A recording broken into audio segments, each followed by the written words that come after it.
ਸਤਿ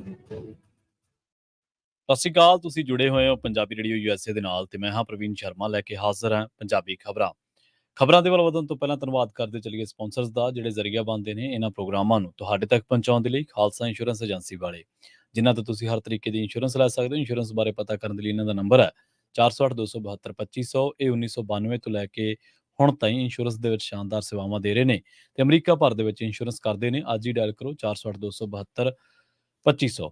ਟਰਕੀਅਨ ਇਮੀਗ੍ਰੇਸ਼ਨ ਲਾ ਫਰਮ ਵਾਲੇ ਜੇ ਟਰਕੀਅਨ ਅਟਾਰਨੀ ਟਰਕੀਅਨ ਦੇ ਨਾਲ ਤੁਸੀਂ ਯੂਐਸ ਇਮੀਗ੍ਰੇਸ਼ਨ ਬਾਬਤ ਕੋਈ ਵੀ ਸਲਾਹ ਕਰਨੀ, ਕੋਈ ਵੀ ਸਵਾਲ ਪੁੱਛਣਾ ਤੇ ਇਹਨਾਂ ਦਾ ਨੰਬਰ ਹੈ 4159090503। Gurdeep Singh Birdi Clovis, Satnam Singh Shergill Selma, Visalia family Fresno, Mandeep Singh, Sandeep Kaur San Jose ਤੇ ਮਨਜੀਤ ਸਿੰਘ ਸੈਨ ਹੋਜ਼ੇ, ਇਹਨਾਂ ਸਾਰੇ ਹੀ ਸਪਾਂਸਰਸ ਦਾ ਬਹੁਤ-ਬਹੁਤ ਧੰਨਵਾਦ। ਤੇ ਜੇਕਰ ਤੁਸੀਂ ਵੀ ਪੰਜਾਬੀ ਰੇਡੀਓ ਯੂਐਸਏ ਦੇ ਇਹਨਾਂ ਪ੍ਰੋਗਰਾਮਾਂ ਨੂੰ ਸਪਾਂਸਰ ਕਰਨਾ ਚਾਹੁੰਦੇ ਹੋ ਤਾਂ ਸਟੂਡੀਓ ਦਾ ਨੰਬਰ ਹੈ 408 272 5200। ਪੰਜਾਬੀ ਰੇਡੀਓ ਯੂਐਸਏ ਦੇ ਪ੍ਰੋਗਰਾਮ ਖਬਰ ਤੇ ਨਜ਼ਰ ਨੂੰ ਤੁਸੀਂ ਇਸ ਵੇਲੇ ਸੁਣ ਰਹੇ ਹੋ AM FM ਸਟੇਸ਼ਨਸ ਦੇ ਨਾਲ ਰੇਡੀਓ ਸੈੱਟ ਤੇ ਨੈਟ ਤੇ mobile app social media platforms Facebook YouTube ਤੇ ਸੁਣ ਰਹੇ ਹੋ, ਦੇਖ ਰਹੇ ਹੋ ਸਾਰੇ ਹੀ ਦਰਸ਼ਕਾਂ ਦਾ ਪ੍ਰੋਗਰਾਮ ਖਬਰ ਤੇ ਨਜ਼ਰ ਦੇ ਵਿੱਚ ਸਵਾਗਤ ਹੈ। ਖਬਰਾਂ ਦੀ ਸ਼ੁਰੂਆਤ ਕਰਾਂਗੇ ਪੰਜਾਬ ਦੇ ਨਾਲ ਜੁੜੀਆਂ ਅਹਿਮ ਖਬਰਾਂ ਤੋਂ। ਰੁਖ ਕਰਾਂਗੇ ਅਮਰੀਕਾ ਦਾ, ਜਿੱਥੋਂ ਇੱਕ ਬੜੀ ਮੰਦਭਾਗੀ ਖਬਰ ਆ ਰਹੀ ਹੈ। ਦੀਨਾਨਗਰ ਦੇ ਪਿੰਡ ਬਹਾਦਰ ਦੇ ਜੰਪਲ ਜਗਜੋਤ ਸਿੰਘ ਦੀ ਅਮਰੀਕਾ ਦੇ ਵਿੱਚ ਵਾਪਰੇ ਇੱਕ ਭਿਆਨਕ ਸੜਕ ਹਾਦਸੇ ਦੇ ਵਿੱਚ ਮੌਤ ਹੋ ਗਈ ਹੈ। ਮ੍ਰਿਤਕ ਦੇ ਪਿਤਾ ਜੋਗਿੰਦਰ ਸਿੰਘ ਨੇ ਦੱਸਿਆ ਕਿ ਉਹਨਾਂ ਦਾ ਨੌਜਵਾਨ ਪੁੱਤ ਜਗਜੋਤ ਸਿੰਘ 2017 ਦੇ ਵਿੱਚ ਅਮਰੀਕਾ ਗਿਆ ਸੀ। ਉਹ ਡਰਾਈਵਰੀ ਕਰਕੇ ਆਪਣੀ ਰੋਜ਼ੀ ਰੋਟੀ ਚਲਾ ਰਿਹਾ ਸੀ। ਇਨੇ ਦਿਨੀ ਉਹ ਨਿਊਯਾਰਕ ਤੋਂ ਕੈਲੀਫੋਰਨੀਆ ਤੱਕ ਟਰੱਕ ਚਲਾ ਰਿਹਾ ਸੀ। ਉਹ ਪਿਛਲੇ ਦਿਨੀ ਲਾਸ ਐਂਜਲਸ ਸ਼ਹਿਰ ਦੇ ਵਿੱਚ ਸੜਕ ਹਾਦਸੇ ਦੇ ਦੌਰਾਨ ਗੰਭੀਰ ਜ਼ਖਮੀ ਹੋ ਗਿਆ ਸੀ ਅਤੇ ਉਸ ਨੂੰ ਉੱਥੋਂ ਦੇ ਇੱਕ ਨਿੱਜੀ ਹਸਪਤਾਲ ਦੇ ਵਿੱਚ ਇਲਾਜ ਦੇ ਲਈ ਭਰਤੀ ਕਰਵਾਇਆ ਗਿਆ ਸੀ, ਜਿੱਥੇ ਬੀਤੇ ਦਿਨੀ ਉਸ ਦੀ ਇਲਾਜ ਦੇ ਦਰਮਿਆਨ ਮੌਤ ਹੋ ਗਈ। ਇਹ ਨੌਜਵਾਨ ਜਗਜੋਤ ਸਿੰਘ ਇਸ ਦਾ ਨਾਮ ਸੀ, 30 ਸਾਲ ਇਸ ਦੀ ਉਮਰ ਸੀ ਤੇ ਅਮਰੀਕਾ ਦੇ ਵਿੱਚ ਜਦੋਂ ਉਹ ਨਿਊਯਾਰਕ ਤੋਂ ਕੈਲੀਫੋਰਨੀਆ ਤੱਕ ਜਾ ਰਿਹਾ ਸੀ ਤਾਂ ਉਦੋਂ ਲਾਸ ਐਂਜਲਸ ਸ਼ਹਿਰ ਦੇ ਵਿੱਚ ਸੜਕ ਹਾਦਸੇ ਦਾ ਸ਼ਿਕਾਰ ਹੋ ਗਿਆ ਤੇ ਗੰਭੀਰ ਜ਼ਖਮੀ ਹੋ ਗਿਆ ਸੀ। ਬਾਅਦ ਦੇ ਵਿੱਚ ਇਸ ਨੌਜਵਾਨ ਦੀ ਹਸਪਤਾਲ ਦੇ ਵਿੱਚ ਇਲਾਜ ਦੇ ਦੌਰਾਨ ਮੌਤ ਹੋ ਗਈ। ਇਹ ਦੀਨਾਨਗਰ ਦੇ ਪਿੰਡ ਬਹਾਦਰ ਦਾ ਜੰਪਲ ਸੀ ਜਗਜੋਤ ਸਿੰਘ। ਅਗਲੀ ਖਬਰ ਦੇ ਵੱਲ ਵਧਦੇ ਹਾਂ। ਕਿਸਾਨ ਯੂਨੀਅਨ ਦੀ ਗੱਲ ਕਰਾਂਗੇ। ਭਾਰਤੀ ਕਿਸਾਨ ਯੂਨੀਅਨ ਏਕਤਾ ਸਿੱਧੂਪੁਰ ਦੇ ਆਗੂਆਂ ਵੱਲੋਂ ਖਮਾਣੋਂ ਦੇ ਵਿੱਚ ਪੈਟਰੋਲ ਪੰਪ ਬਰੋਟੀ ਦੇ ਨੇੜੇ ਟ੍ਰੈਫਿਕ ਜਾਮ ਕਰਕੇ ਧਰਨਾ ਦਿੱਤਾ ਗਿਆ। ਕਿਸਾਨ ਆਗੂਆਂ ਨੇ ਕਿਹਾ ਕਿ ਭੂ ਮਾਫੀਆ ਦੀ ਧੋਖਾਧੜੀ ਦਾ ਸ਼ਿਕਾਰ ਹੋਏ ਕਿਸਾਨ ਸੁਖਵਿੰਦਰ ਸਿੰਘ ਦੀ ਦੇਹ 1 ਮਹੀਨੇ ਤੋਂ ਡੀਐਮਸੀ ਹਸਪਤਾਲ ਦੇ ਮੁਰਦਾ ਘਰ ਦੇ ਵਿੱਚ ਪਈ ਹੋਈ ਹੈ, ਪਰ ਪ੍ਰਸ਼ਾਸਨ ਵੱਲੋਂ ਇਸ ਮਾਮਲੇ ਦੇ ਵਿੱਚ ਨਿਆਂ ਨਹੀਂ ਦਿੱਤਾ ਗਿਆ। ਗੱਲ ਕਰੀਏ ਮਰਹੂਮ ਨੌਜਵਾਨ ਪੰਜਾਬੀ ਗਾਇਕ ਸਿੱਧੂ ਮੂਸੇਵਾਲਾ ਦੇ ਪਿਤਾ ਬਲਕੌਰ ਸਿੰਘ ਦੇ ਬਿਆਨ ਦੀ। ਮਰਹੂਮ ਪੰਜਾਬੀ ਗਾਇਕ ਸਿੱਧੂ ਮੂਸੇਵਾਲਾ ਦੇ ਪਿਤਾ ਬਲਕੌਰ ਸਿੰਘ ਸਿੱਧੂ ਨੇ ਕਿਹਾ ਹੈ ਕਿ ਗੈਂਗਸਟਰਵਾਦ ਦੇ ਖਾਤਮੇ ਤੋਂ ਬਿਨਾਂ ਪੰਜਾਬ ਦੇ ਵਿੱਚੋਂ ਨਸ਼ਾ ਖਤਮ ਨਹੀਂ ਕੀਤਾ ਜਾ ਸਕਦਾ, ਕਿਉਂਕਿ ਗੈਂਗਸਟਰਾਂ ਨੇ ਪੰਜਾਬ ਸਰਕਾਰ ਦਾ ਸਾਰਾ ਸਿਸਟਮ ਖਰੀਦਿਆ ਹੋਇਆ ਹੈ। ਉਹ ਆਸਾਨੀ ਦੇ ਨਾਲ ਨਸ਼ਾ ਸਪਲਾਈ, ਫਿਰੌਤੀਆਂ ਮੰਗਣ, ਡਰਾਉਣ ਧਮਕਾਉਣ ਦਾ ਕੰਮ ਕਰਦੇ ਨੇ। ਪਿੰਡ ਮੂਸਾ ਦੇ ਵਿੱਚ ਉਹ ਪੰਜਾਬੀ ਗਾਇਕ ਸਿੱਧੂ ਮੂਸੇਵਾਲਾ ਦੇ ਚਾਹਣ ਵਾਲਿਆਂ ਨੂੰ ਮਿਲ ਰਹੇ ਸਨ ਅਤੇ ਉਹਨਾਂ ਨੂੰ ਸੰਬੋਧਨ ਕਰਨ ਦੇ ਦਰਮਿਆਨ ਉਹਨਾਂ ਨੇ ਇਹ ਗੱਲ ਕਹੀ ਹੈ।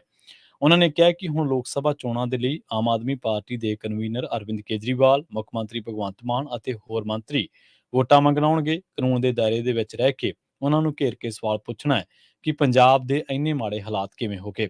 ਉਹਨਾਂ ਸਵਾਲ ਕੀਤਾ ਹੈ ਕਿ ਸਿੱਧੂ ਮੂਸੇਵਾਲਾ ਮਾਮਲੇ ਦੇ ਵਿੱਚ ਸਰਕਾਰ ਉਸ ਦੇ ਕਤਲ ਦੇ ਲਈ ਜ਼ਿੰਮੇਵਾਰ ਸਾਜ਼ਿਸ਼ ਘਾੜਿਆਂ ਨੂੰ ਜਾਂਚ ਦੇ ਵਿੱਚ ਸ਼ਾਮਲ ਕਿਉਂ ਨਹੀਂ ਕਰ ਰਹੀ। ਬਲਕੌਰ ਸਿੰਘ ਨੇ ਕਿਹਾ ਕਿ ਸਰਕਾਰ ਤੇ ਉਸ ਦੇ ਮੰਤਰੀਆਂ ਨੇ ਇਸ ਕੇਸ ਨੂੰ ਲੈ ਕੇ ਚੁੱਪੀ ਧਾਰ ਰੱਖੀ ਹੈ, ਪਰ ਉਹ ਗੈਂਗਸਟਰਾਂ ਦੀਆਂ ਧਮਕੀਆਂ ਅਤੇ ਸਰਕਾਰ ਦੀ ਚੁੱਪ ਤੋਂ ਡਰਨ ਵਾਲੇ ਨਹੀਂ। ਉਹ ਲੋਕਾਂ ਦੇ ਸਾਥ ਦੇ ਨਾਲ ਆਪਣੇ ਪੁੱਤ ਦੇ ਲਈ ਇਸੇ ਤਰ੍ਹਾਂ ਇਨਸਾਫ ਮੰਗਦੇ ਰਹਿਣਗੇ। ਰੁਖ ਕਰੀਏ ਫਰੀਦਕੋਟ ਦਾ। ਫਰੀਦਕੋਟ ਦੇ ਪਿੰਡ ਕੋਟ ਸੁਖੀਆ ਦੇ ਵਿੱਚ 4 ਸਾਲ ਪਹਿਲਾਂ ਸੰਤ ਦਿਆਲ ਦਾਸ ਦੇ ਕਤਲ ਦੇ ਮਾਮਲੇ ਦੇ ਵਿੱਚ ਪਿਛਲੇ ਹਫ਼ਤੇ ਗ੍ਰਿਫਤਾਰ ਕੀਤੇ ਗਏ ਜਰਨੈਲ ਦਾਸ ਦੀ ਮੌਤ ਹੋ ਗਈ ਹੈ। ਵਿਸ਼ੇਸ਼ ਜਾਂਚ ਟੀਮ ਨੇ ਜਰਨੈਲ ਦਾਸ ਨੂੰ ਰਾਜਸਥਾਨ ਤੋਂ ਗ੍ਰਿਫਤਾਰ ਕੀਤਾ ਸੀ। ਪਤਾ ਲੱਗਿਆ ਕਿ ਉਸ ਨੂੰ ਕਤਲ ਕਾਂਡ ਦੇ ਵਿੱਚੋਂ ਬਚਾਉਣ ਦੇ ਲਈ ਪੁਲਿਸ ਮੁਲਾਜ਼ਮਾਂ ਨੇ ਕਥਿਤ ਤੌਰ ਤੇ 1 ਕਰੋੜ ਰੁਪਏ ਦੀ ਰਿਸ਼ਵਤ ਲਈ ਸੀ। ਦੋਸ਼ ਸਾਬਿਤ ਹੋਣ ਤੋਂ ਬਾਅਦ ਪੁਲਿਸ ਦੇ ਉੱਚ ਅਧਿਕਾਰੀਆਂ ਦੇ ਖਿਲਾਫ ਭ੍ਰਿਸ਼ਟਾਚਾਰ ਰੋਕੂ ਐਕਟ ਦੇ ਤਹਿਤ ਕੇਸ ਦਰਜ ਕੀਤਾ ਗਿਆ ਸੀ। ਜਰਨੈਲ ਦਾਸ ਫਿਰੋਜ਼ਪੁਰ ਜੇਲ੍ਹ ਦੇ ਵਿੱਚ ਨਿਆਇਕ ਹਿਰਾਸਤ ਦੇ ਤਹਿਤ ਬੰਦ ਸੀ। ਉਸ ਨੂੰ ਸਿਹਤ ਖਰਾਬ ਹੋਣ ਤੋਂ ਬਾਅਦ ਫਰੀਦਕੋਟ ਦੇ ਗੁਰੂ ਗੋਬਿੰਦ ਸਿੰਘ ਕਾਲਜ ਦੇ ਵਿੱਚ ਦਾਖਲ ਕਰਵਾਇਆ ਗਿਆ। ਸ਼ਾਮ ਨੂੰ ਉਸ ਦੀ ਮੌਤ ਹੋ ਗਈ। ਜ਼ਿਲ੍ਹਾ ਪੁਲਿਸ ਮੁਖੀ ਹਰਜੀਤ ਸਿੰਘ ਨੇ ਜਰਨੈਲ ਦਾਸ ਦੀ ਮੌਤ ਦੀ ਪੁਸ਼ਟੀ ਕਰਦਿਆਂ ਕਿਹਾ ਕਿ ਸੋਮਵਾਰ ਨੂੰ ਲਾਸ਼ ਦਾ ਪੋਸਟਮਾਰਟਮ ਕੀਤਾ ਜਾਣਾ। ਇਸ ਤੋਂ ਬਾਅਦ ਮੌਤ ਦੇ ਕਾਰਨਾਂ ਦੀ ਪੁਸ਼ਟੀ ਹੋ ਸਕੇਗੀ। ਉਹਨਾਂ ਕਿਹਾ ਕਿ ਜਰਨੈਲ ਦਾਸ ਪਿਛਲੇ 2 ਦਿਨਾਂ ਤੋਂ ਬਿਮਾਰ ਸੀ। ਜਰਨੈਲ ਦਾਸ ਉੱਤੇ ਦੋਸ਼ ਲੱਗਿਆ ਕਿ ਉਸਨੇ 4 ਸਾਲ ਪਹਿਲਾਂ ਸੰਤ ਦਿਆਲ ਦਾਸ ਦੇ ਕਤਲ ਮਾਮਲੇ ਦੇ ਵਿੱਚ ਉਸ ਦੀ ਸਾਜ਼ਿਸ਼ ਸੀ ਤੇ ਉਸ ਮਾਮਲੇ ਦੇ ਵਿੱਚ ਪਰਦਾਪੋਸ਼ੀ ਕਰਨ ਦੇ ਲਈ ਉਸ ਨੇ ਸੀਨੀਅਰ ਪੁਲਿਸ ਅਫਸਰਾਂ ਨੂੰ, ਜਿਨ੍ਹਾਂ ਦੇ ਵਿੱਚ ਡੀਐਸਪੀ ਰੈਂਕ ਤੋਂ ਵੀ ਇੱਕ ਉੱਪਰ ਦਾ ਪੁਲਿਸ ਮੁਲਾਜ਼ਮ ਸੀ, ਉਸ ਨੂੰ ਕਰੋੜਾਂ ਰੁਪਏ ਰਿਸ਼ਵਤ ਦੇ ਵਿੱਚ ਦਿੱਤੇ ਸਨ। ਗੱਲ ਕਰਦੇ ਹਾਂ ਆਰਐਸਐਸ ਮੁਖੀ ਮੋਹਨ ਭਾਗਵਤ ਦੇ ਲੁਧਿਆਣਾ ਦੌਰੇ ਦੀ। ਇਸ ਦੌਰੇ ਨੂੰ ਬੇਸ਼ੱਕ ਪੂਰੀ ਤਰ੍ਹਾਂ ਗੁਪਤ ਰੱਖਿਆ ਗਿਆ ਸੀ। ਆਰਐਸਐਸ ਦੇ ਮੁਖੀ ਮੋਹਨ ਭਾਗਵਤ ਭੈਣੀ ਸਾਹਿਬ ਦੇ ਵਿੱਚ ਸਮਾਗਮ ਦੇ ਵਿੱਚ ਹਿੱਸਾ ਲੈਣ ਉਪਰੰਤ ਬਿਨਾਂ ਕਿਸੇ ਭਾਜਪਾ ਆਗੂ ਨੂੰ ਮਿਲੇ ਪਰਤ ਗਏ। ਮੋਹਨ ਭਾਗਵਤ ਬੀਤੀ ਰਾਤ ਫਿਰੋਜ਼ਪੁਰ ਰੋਡ ਤੇ ਸਥਿਤ ਮਾਧਵ ਭਵਨ ਪੁੱਜੇ ਸਨ। ਜ਼ਿਲ੍ਹਾ ਪੁਲਿਸ ਮੁਖੀ ਵੱਲੋਂ ਉਹਨਾਂ ਦੀ ਫੇਰੀ ਨੂੰ ਦੇਖਦਿਆਂ ਸਖਤ ਸੁਰੱਖਿਆ ਪ੍ਰਬੰਧ ਕੀਤੇ ਗਏ ਸਨ। ਉਹ ਸੱਚਖੰਡ ਐਕਸਪ੍ਰੈਸ ਰੇਲ ਗੱਡੀ ਦੇ ਰਾਹੀਂ ਲੁਧਿਆਣਾ ਆਏ ਅਤੇ ਉਹਨਾਂ ਨੂੰ ਸੁਰੱਖਿਆ ਛਤਰੀ ਹੇਠ ਮਾਧਵ ਭਵਨ ਲਿਆਂਦਾ ਗਿਆ, ਜਿੱਥੇ ਉਹ ਰਾਤ ਰੁਕੇ ਅਤੇ ਸਵੇਰੇ ਭੈਣੀ ਸਾਹਿਬ ਆਏ ਸਨ। ਉਹ ਭੈਣੀ ਸਾਹਿਬ ਤੋਂ ਵਾਪਸ ਆ ਕੇ ਕੁਝ ਸਮੇਂ ਦੇ ਲਈ ਮੁੜ ਮਾਧਵ ਭਵਨ ਰੁਕ ਪਹੁੰਚੇ ਅਤੇ ਫਿਰ ਰੇਲਵੇ ਸਟੇਸ਼ਨ ਰਵਾਨਾ ਹੋ ਗਏ। ਭਾਗਵਤ ਦੇ ਲੁਧਿਆਣਾ ਦੌਰੇ ਨੂੰ ਪੂਰੀ ਤਰ੍ਹਾਂ ਗੁਪਤ ਰੱਖਿਆ ਗਿਆ ਸੀ, ਜਦਕਿ ਪ੍ਰਬੰਧਕਾਂ ਨੂੰ ਸਿਰਫ ਇੰਨਾ ਹੀ ਦੱਸਿਆ ਗਿਆ ਸੀ ਕਿ ਦਿੱਲੀ ਤੋਂ ਕਿਸੇ ਵੱਡੇ ਆਗੂ ਨੇ ਆਉਣਾ ਅਤੇ ਇੱਥੇ ਰਾਤ ਨੂੰ ਰੁਕਣਾ ਹੈ। ਪੁਲਿਸ ਵੱਲੋਂ ਮਾਧਵ ਭਵਨ ਦੇ ਸਾਰੇ ਇਲਾਕੇ ਨੂੰ ਸੀਲ ਕੀਤਾ ਗਿਆ ਸੀ ਅਤੇ ਭਵਨ ਦੇ ਨੇੜੇ ਜਾਣ ਦੀ ਕਿਸੇ ਨੂੰ ਵੀ ਇਜਾਜ਼ਤ ਨਹੀਂ ਸੀ। ਇਸੇ ਦੌਰਾਨ ਇੱਕ ਭਾਜਪਾ ਆਗੂ ਨੇ ਦੱਸਿਆ ਕਿ ਮੋਹਨ ਭਾਗਵਤ ਭੈਣੀ ਸਾਹਿਬ ਵਿਖੇ ਸਮਾਗਮ ਦੇ ਵਿੱਚ ਸ਼ਾਮਲ ਹੋਣ ਦੇ ਲਈ ਉਚੇਚੇ ਤੌਰ ਉੱਤੇ ਪੁੱਜੇ ਸਨ ਅਤੇ ਉਹਨਾਂ ਵੱਲੋਂ ਇੱਥੇ ਕਿਸੇ ਵੀ ਮੀਟਿੰਗ ਦਾ ਕੋਈ ਪ੍ਰੋਗਰਾਮ ਨਹੀਂ ਰੱਖਿਆ ਗਿਆ ਸੀ।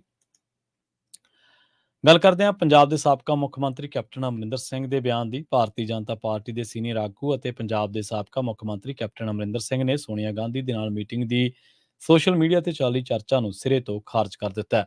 ਕੈਪਟਨ ਅਮਰਿੰਦਰ ਸਿੰਘ ਨੇ ਕਿਹਾ ਕਿ ਇਹ ਚਰਚਾ ਬਿਨਾਂ ਕਿਸੇ ਸੱਚਾਈ ਦੇ ਬੇਬੁਨਿਆਦ ਹੈ। ਉਹਨਾਂ ਕਿਹਾ ਕਿ ਉਹ ਭਾਜਪਾ ਪ੍ਰਧਾਨ ਮੰਤਰੀ ਨਰਿੰਦਰ ਮੋਦੀ ਅਤੇ ਗ੍ਰਹਿ ਮੰਤਰੀ ਅਮਿਤ ਸ਼ਾਹ ਅਤੇ ਪਾਰਟੀ ਪ੍ਰਧਾਨ ਜੇਪੀ ਨੱਡਾ ਦੇ ਪ੍ਰਤੀ ਵਚਨਬੱਧ ਨੇ। ਸਾਬਕਾ ਮੁੱਖ ਮੰਤਰੀ ਨੇ ਕਿਹਾ ਕਿ ਉਹਨਾਂ ਨੇ ਆਪਣਾ ਮਨ ਬਣਾ ਲਿਆ ਕਿ ਉਹ ਹਮੇਸ਼ਾ ਭਾਜਪਾ ਪ੍ਰਤੀ ਵਚਨਬੱਧ ਰਹਿਣਗੇ।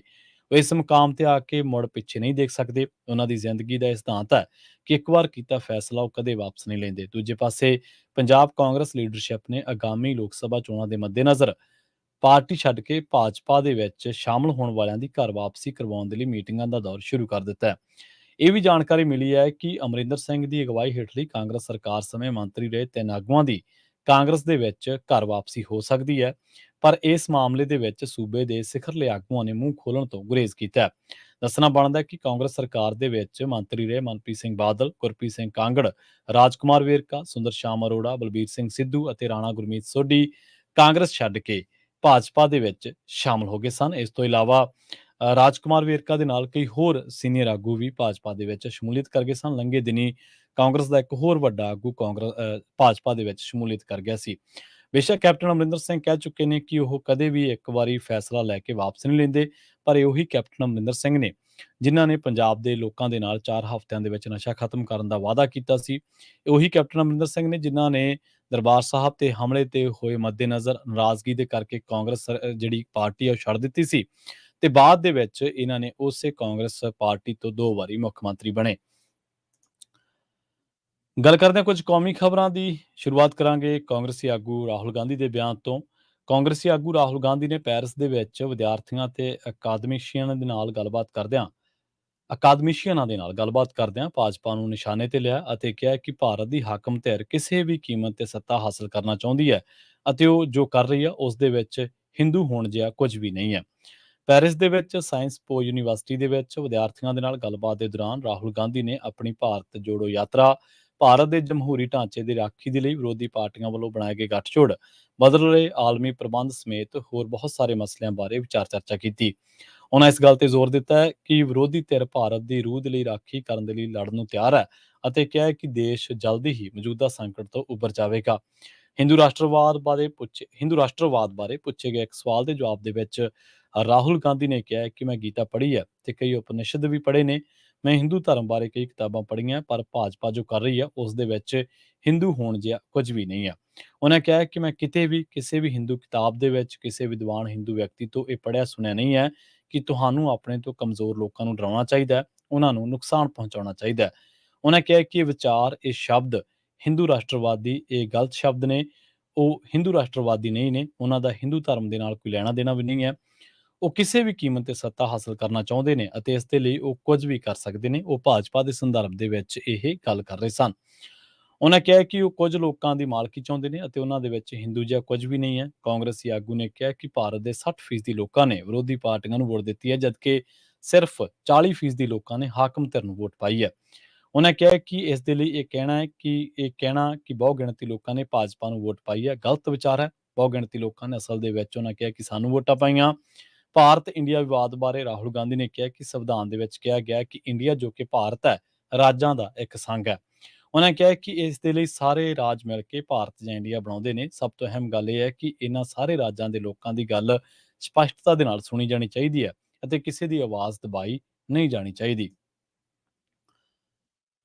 ਗੱਲ ਕਰਦੇ ਹਾਂ ਸੁਪਰੀਮ ਕੋਰਟ ਦੀ। ਸੁਪਰੀਮ ਕੋਰਟ ਵੱਲੋਂ ਐਡੀਟਰਜ਼ ਗਿਲਡ ਆਫ ਇੰਡੀਆ ਦੀ ਉਸ ਦੇ ਕੁਝ ਮੈਂਬਰਾਂ ਦੇ ਖਿਲਾਫ ਮਣੀਪੁਰ ਦੇ ਵਿੱਚ ਦਰਜ FIRs ਦੇ ਵਿੱਚ ਸਖਤ ਕਾਰਵਾਈ ਤੋਂ ਸੁਰੱਖਿਆ ਦੀ ਮੰਗ ਵਾਲੀ ਪਟੀਸ਼ਨ ਤੇ ਸੋਮਵਾਰ ਯਾਨੀ ਕਿ ਕੱਲ ਨੂੰ ਸੁਣਵਾਈ ਕਰਨੀ ਹੈ। ਚੀਫ ਜਸਟਿਸ DY ਚੰਦਰਚੂੜ ਦੀ ਅਗਵਾਈ ਵਾਲਾ ਬੈਂਚ ਮਾਮਲੇ ਦੀ ਸੁਣਵਾਈ ਕਰ ਸਕਦਾ ਹੈ। ਉੱਚ ਅਦਾਲਤ ਨੇ 6 ਸਤੰਬਰ ਨੂੰ ਐਡੀਟਰਜ਼ ਗਿਲਡ ਆਫ ਇੰਡੀਆ ਦੇ 4 ਮੈਂਬਰਾਂ ਨੂੰ ਰਾਹਤ ਦਿੰਦਿਆਂ ਮਣੀਪੁਰ ਪੁਲਿਸ ਨੂੰ 11 ਸਤੰਬਰ ਤੱਕ ਉਹਨਾਂ ਦੇ ਖਿਲਾਫ ਕੋਈ ਸਖਤ ਕਾਰਵਾਈ ਨਾ ਕਰਨ ਦੇ ਨਿਰਦੇਸ਼ ਦਿੱਤੇ ਸਨ। ਰੁੱਖ ਕਰਦੇ ਹਾਂ ਵਿਜੇਵਾੜਾ ਦਾ, ਜਿੱਥੋਂ ਦੀ ਭ੍ਰਿਸ਼ਟਾਚਾਰ ਰੋਕੂ ਅਦਾਲਤ ACB ਨੇ ਹੁਨਰ ਵਿਕਾਸ ਨਿਗਮ ਘੁਟਾਲੇ ਦੇ ਸਬੰਧ ਦੇ ਵਿੱਚ ਗ੍ਰਿਫਤਾਰ ਕੀਤੇ ਗਏ ਤੇਲਗੂ ਦੇਸ਼ਮ ਪਾਰਟੀ ਦੇ ਮੁਖੀ ਅਤੇ ਆਂਧਰਾ ਪ੍ਰਦੇਸ਼ ਦੇ ਸਾਬਕਾ ਮੁੱਖ ਮੰਤਰੀ N ਚੰਦਰਬਾਬੂ ਨਾਇਡੂ ਨੂੰ 14 ਦਿਨ ਦੀ ਨਿਆਇਕ ਹਿਰਾਸਤ ਦੇ ਵਿੱਚ ਭੇਜ ਦਿੱਤਾ ਹੈ। CID ਨੇ TDP ਮੁਖੀ ਨੂੰ ਜੱਜ ਹਿਮਾ ਬਿੰਦੂ ਦੀ ਅਦਾਲਤ ਦੇ ਵਿੱਚ ਪੇਸ਼ ਕੀਤਾ ਸੀ, ਜਿਨ੍ਹਾਂ ਨਾਇਡੂ ਨੂੰ 14 ਦਿਨ ਦੇ ਲਈ ਰਾਜਾ ਮੁੰਦਰੀ ਕੇਂਦਰੀ ਜੇਲ੍ਹ ਦੇ ਵਿੱਚ ਭੇਜਣ ਦੇ ਹੁਕਮ ਦਿੱਤੇ। ਇਸ ਤੋਂ ਪਹਿਲਾਂ ਨਾਇਡੂ ਨੂੰ ਗ੍ਰਿਫਤਾਰ ਕੀਤੇ ਜਾਣ ਤੋਂ ਇੱਕ ਦਿਨ ਬਾਅਦ ਸਵੇਰੇ ਸਖਤ ਸੁਰੱਖਿਆ ਪ੍ਰਬੰਧਾਂ ਦੇ ਹੇਠ NCB ਦੀ ਅਦਾਲਤ ਦੇ ਵਿੱਚ ਪੇਸ਼ ਕੀਤਾ ਗਿਆ। ਸੁਪਰੀਮ ਕੋਰਟ ਦੇ ਵਕੀਲ ਸਿਧਾਰਥ ਲੂਥਰਾ ਅਤੇ ਵਕੀਲਾਂ ਦੀ ਇੱਕ ਟੀਮ ਆਂਧਰਾ ਪ੍ਰਦੇਸ਼ ਦੇ ਸਾਬਕਾ ਮੁੱਖ ਮੰਤਰੀ ਦੀ ਅਗਵਾਈ ਕਰ ਰਹੀ ਸੀ। CID ਨੇ ਅਦਾਲਤ ਨੂੰ ਦੱਸਿਆ ਕਿ TDP ਮੁਖੀ ਨਾਇਡੂ ਨੇ ਪੁੱਛ ਪੜਤਾਲ ਦੇ ਦੌਰਾਨ ਸਹਿਯੋਗ ਨਹੀਂ ਕੀਤਾ ਅਤੇ ਸਵਾਲਾਂ ਦੇ ਅਸਪਸ਼ਟ ਜਵਾਬ ਦਿੰਦਿਆਂ ਉਹਨਾਂ ਕਿਹਾ ਕਿ ਉਹਨਾਂ ਨੂੰ ਕੁਝ ਗੱਲਾਂ ਯਾਦ ਵੀ ਨਹੀਂ। ਨਾਇਡੂ ਦੇ ਰਿਮਾਂਡ ਦੀ ਮੰਗ ਕਰਦਿਆਂ CID ਨੇ ਅਦਾਲਤ ਨੂੰ ਦੱਸਿਆ ਕਿ ਨਾਇਡੂ ਨੂੰ ਮੁਲਜ਼ਮ 37 ਵਜੋਂ ਨਾਮਜ਼ਦ ਕੀਤਾ ਗਿਆ। ਇਸ ਤੋਂ ਪਹਿਲਾਂ ਲੰਘੀ ਦੇਰ ਰਾਤ ਨੂੰ ਨਾਇਡੂ ਨੂੰ ਮੈਡੀਕਲ ਜਾਂਚ ਦੇ ਲਈ ਵਿਜੇਵਾੜਾ ਦੇ ਸਰਕਾਰੀ ਹਸਪਤਾਲ ਲਿਜਾਇਆ ਗਿਆ ਸੀ।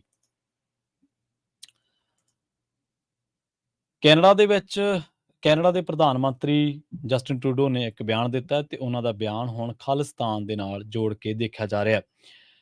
ਕੈਨੇਡਾ ਦੇ ਵਿੱਚ ਖਾਲਿਸਤਾਨ ਨਾਲ ਸੰਬੰਧਿਤ ਸਰਗਰਮੀਆਂ ਦੇ ਉੱਤੇ ਭਾਰਤ ਦੀ ਚਿੰਤਾ ਬਾਰੇ ਸਵਾਲ ਪੁੱਛੇ ਜਾਣ ਤੇ ਟਰੂਡੋ ਨੇ ਪ੍ਰੈਸ ਕਾਨਫਰੰਸ ਦੇ ਦੌਰਾਨ ਇਹ ਗੱਲ ਕਹੀ ਹੈ ਕਿ ਉਹਨਾਂ ਦਾ ਮੁਲਕ ਸ਼ਾਂਤੀਪੂਰਵਕ ਰੋਸ ਮੁਜ਼ਾਹਰੇ ਦੀ ਆਜ਼ਾਦੀ ਦੀ ਹਮੇਸ਼ਾ ਰਾਖੀ ਕਰੇਗਾ, ਪਰ ਨਾਲ ਹੀ ਹਿੰਸਾ ਰੋਕੇਗਾ ਤੇ ਨਫ਼ਰਤ ਦਾ ਹਮੇਸ਼ਾ ਵਿਰੋਧ ਕਰੇਗਾ। ਉਹਨਾਂ ਕਿਹਾ ਕਿ ਕੈਨੇਡਾ ਹਮੇਸ਼ਾ ਪ੍ਰਗਟਾਵੇ ਦੀ ਆਜ਼ਾਦੀ ਅਤੇ ਸ਼ਾਂਤਪੂਰਵਕ ਰੋਸ ਪ੍ਰਦਰਸ਼ਨ ਦੀ ਆਜ਼ਾਦੀ ਦੀ ਰਾਖੀ ਕਰੇਗਾ ਤੇ ਸਾਡੇ ਲਈ ਬੇਹੱਦ ਅਹਿਮ ਹੈ। ਟਰੂਡੋ ਨੇ ਕਿਹਾ ਕਿ ਨਾਲ ਹੀ ਅਸੀਂ ਹਿੰਸਾ ਰੋਕਣ ਅਤੇ ਨਫ਼ਰਤ ਦਾ ਵਿਰੋਧ ਕਰਨ ਲਈ ਹਮੇਸ਼ਾ ਤਿਆਰ ਰਹਿੰਦੇ ਹਾਂ। ਮੈਨੂੰ ਲੱਗਦਾ ਹੈ ਕਿ ਯਾਦ ਰੱਖਣਾ ਮਹੱਤਵਪੂਰਨ ਹੈ ਕਿ ਕੁਝ ਲੋਕਾਂ ਦੀਆਂ ਹਰਕਤਾਂ ਪੂਰੇ ਭਾਈਚਾਰੇ ਜਾਂ ਕੈਨੇਡਾ ਦੀ ਨੁਮਾਇੰਦਗੀ ਨਹੀਂ ਕਰਦੀਆਂ। ਉਹਨਾਂ ਕਿਹਾ ਕਿ ਭਾਰਤ ਦੇ ਬਾਰੇ ਬੋਲਦੇ ਉਹਨਾਂ ਨੇ ਕਿਹਾ ਕਿ ਭਾਰਤ ਦੁਨੀਆ ਦਾ ਇੱਕ ਅਹਿਮ ਅਰਥਚਾਰਾ ਅਤੇ ਵਾਤਾਵਰਣ ਤਬਦੀਲੀ ਦੇ ਨਾਲ ਨਜਿੱਠਣ ਤੋਂ ਲੈ ਕੇ ਨਾਗਰਿਕਾਂ ਦੇ ਵਿਕਾਸ ਤੇ ਖੁਸ਼ਹਾਲੀ ਦੇ ਲਈ ਕੈਨੇਡਾ ਦਾ ਅਹਿਮ ਭਾਈਵਾਲ ਹੈ। ਦੋਵੇਂ ਧਿਰਾਂ ਮੌਜੂਦਾ ਸਹਿਯੋਗ ਵਧਾਉਣਾ ਜਾਰੀ ਰੱਖਣਗੀਆਂ, ਪਰ ਇਸੇ ਦਰਮਿਆਨ ਜਿਵੇਂ ਟਰੂਡੋ ਨੇ ਇਹ ਗੱਲ ਕਹੀ ਹੈ ਕਿ ਉਹ ਰੋਸ ਮੁਜ਼ਾਹਰੇ ਦੀ ਆਜ਼ਾਦੀ ਦੀ ਹਮੇਸ਼ਾ ਰਾਖੀ ਕਰੇਗਾ, ਨਾਲ ਹੀ ਹਿੰਸਾ ਰੋਕੇਗਾ ਤੇ ਨਫ਼ਰਤ ਦਾ ਵਿਰੋਧ ਕਰੇਗਾ, ਤਾਂ ਇਸ ਬਿਆਨ ਨੂੰ ਵੱਖ-ਵੱਖ ਤਰੀਕਿਆਂ ਦੇ ਨਾਲ ਡੀਕੋਡ ਕੀਤਾ ਜਾ ਰਿਹਾ ਹੈ।